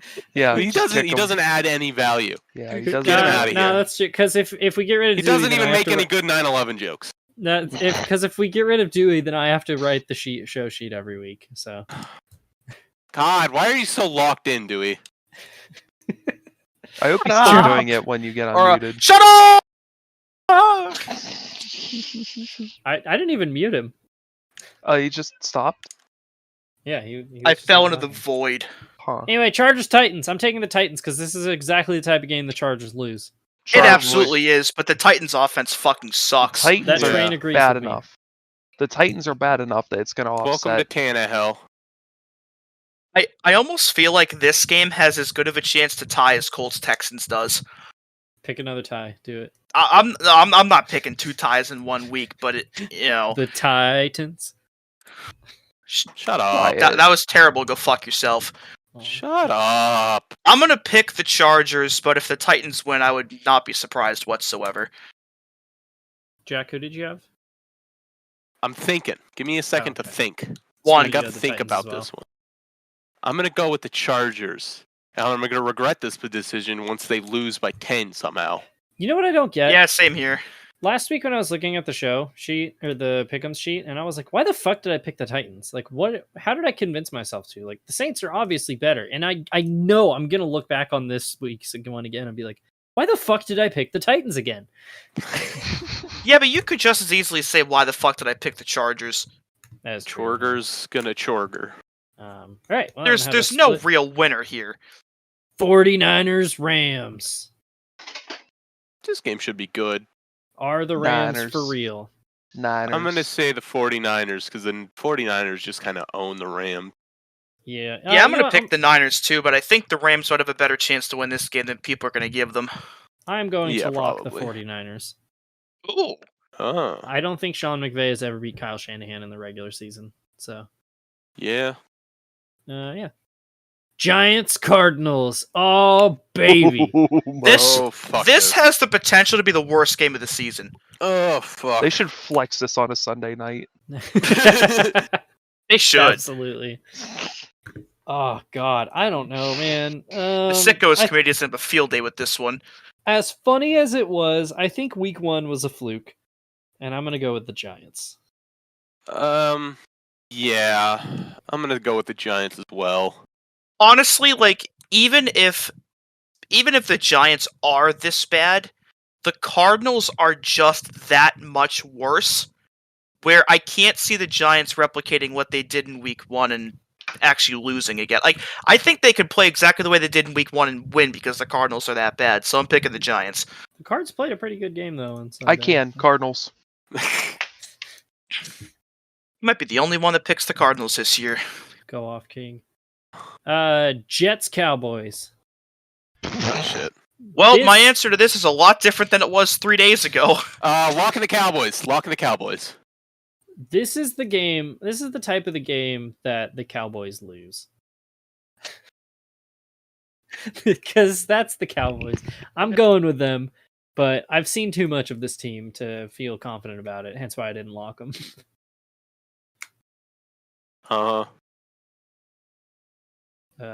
Steven and Dewey, what are you guys' picks? Come on. I'm not sure. because the Cowboys are good, but this is the exact kind of game that they could lose. Exactly. Yeah. I mean, 2019, prime example.